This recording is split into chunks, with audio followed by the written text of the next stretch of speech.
I'm going to ask you a question that you've probably never asked yourself before. Why do we put criminals in prison? Immediately, you probably said to yourself, well, that's because what we do to people who commit crimes. Maybe you went a little bit further. People who commit crimes need to be rehabilitated before they can re-enter society. Or perhaps you thought to yourself, because removing criminals from society makes society safer for all the law-abiding people. What if I told you that when it comes to the prison system, we've been feeding ourselves a fiction? Prison system isn't carrying out its fundamental functions and may instead be affecting the opposite outcomes. I'm here today to talk about abolishing the prison system. There are 3 reasons why the prison system needs to be abolished. First, incarceration is the end result of a justice system that disproportionately targets marginalized communities. Second, imprisoning people does not act as a deterrent against future criminal behavior. And finally, the prison system is not only poor at stopping crime, it is actually a very effective agent in continuing it. But first, let's talk about who makes up our prison populations. According to an article on the Statista website, in 2020, the US had the largest total number of prisoners of any country in the world. And we had one of the highest rates of incarceration in the world at 655 inmates per 100,000 inhabitants. As you might expect, most of the people we incarcerate are from low-income and minority populations. This leads into my first point. Prisons should be abolished because incarceration is the end result of a justice system that disproportionately targets marginalized communities.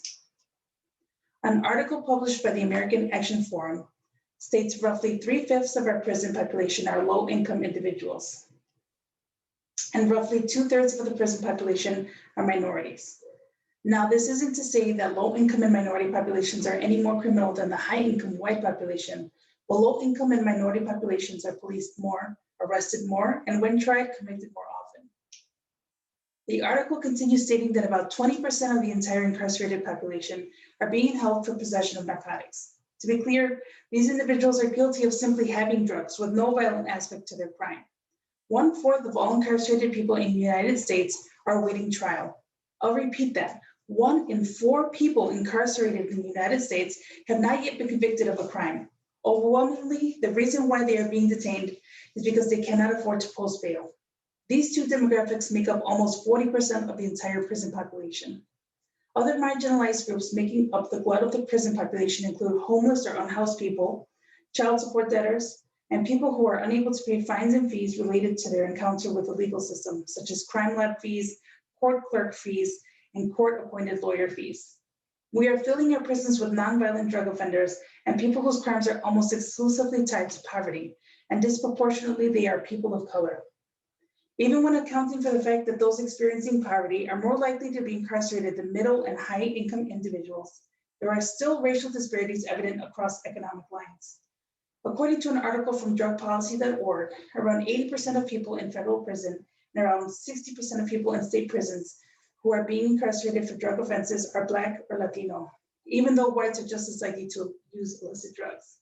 With a legal system that over-polices, over-prosecutes, and over-convicts poor people and people of color, we have functionally made it a crime to be poor and Black or brown in America. So long as our legal system fails to treat everyone equally, we should not continue to populate our prisons with people who would more than likely not be there were they wealthier and white. When I asked you to consider why we put people in prisons, you might have to come to the conclusion that the threat of prison acts as a deterrent for people committing crimes in the first place. On its face, this makes some sense. In sports, players try not to cross the lines that will get them removed from the game. In school, students will think twice about doing something that will land them in detention. Why should the real world scenario of prison act any differently? The difference between those low stakes scenarios and criminal activity is that people commit crimes because their needs are not being met. A person living hand to mouth may commit small property theft because their survival depends on it. A person with undiagnosed, untreated trauma may self-medicate with illicit drugs. A 2015 article in The Atlantic refers to Cook County Jail as the nation's largest mental hospital. Simply put, a person is not having their needs met will not be deterred from criminal activity with the threat of prison. The proof is no farther away than the nightly news. We are in year 40 of the war on drugs, an initiative created to stop illegal drug use and the illegal drug trade.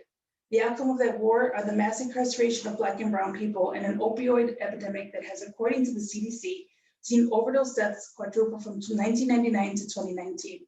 If the war on drugs introduced harsher prison sentences for the drug use 40 years ago, and prison was an effective deterrent, then why are 1 in 5 inmates in the most incarcerated country on earth currently in prison for nonviolent drug possession? Finally, and perhaps most importantly, prison is awful at deterring crime, but fantastic at continuing the cycle of it. You probably noticed that up to now, I've been focused on nonviolent criminals. It seems convenient to argue that we should abolish prisons while casually neglecting to address violent crimes. The fact is, prison isn't effective at stopping violent crime either. As anti-prison activist Maya Shenwer said in her TED Talk Beyond Reform, abolishing prisons hurt people hurt people. Often the people who are incarcerated for violent crimes have been victims of violence themselves. Prison then is not helping the violent offender heal and is in fact actively perpetuating violence upon them. We know this to be true just from the allusions to prison rape culture that occur whenever we hear that a person has been convicted of a sex crime.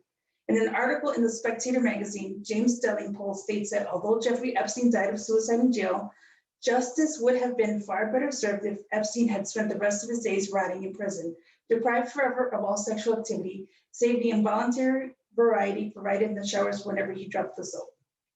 As society, we make grotesquely light-hearted references to prison rape in the name of justice, when in fact we are exhibiting the precise opposite of justice, wrath.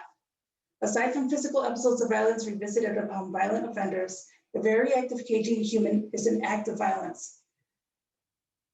If hurt people, then the prison is only ensuring more people will get hurt. The effects of being in prison ripples outward in ways that many people do not consider. If a person had a job when they went into prison, they are surely unemployed and largely unemployable when they come out. We often refer to prison as rehabilitation programs or correctional facilities, but the fact is that, as Maya Shenwer stated in her presentation, 2 out of the 3 people released from prison will be arrested again within 3 years. A study from the National Law Center on Homelessness and Poverty found that being homeless makes an individual 11 times more likely to be incarcerated, but being incarcerated makes an individual 10 times more likely to be homeless. Prisons excel at perpetuating the cycles that lead people to prison. Prison begets prisoners. The prison systems in America are designed to make Americans feel safe. To the average law-abiding citizen, as long as there are prisons full of the bad guys, the streets are safe for the good guys. But the data simply doesn't support that. Our prisons are populated with our most marginalized communities, 40% of whom have committed victimless crimes. Our prisons do not deter criminal behavior. Our prisons are designed to perpetuate crime. In closing, the prison system fails to carry out its most basic functions. It is time to abolish the American prison systems. Thank you.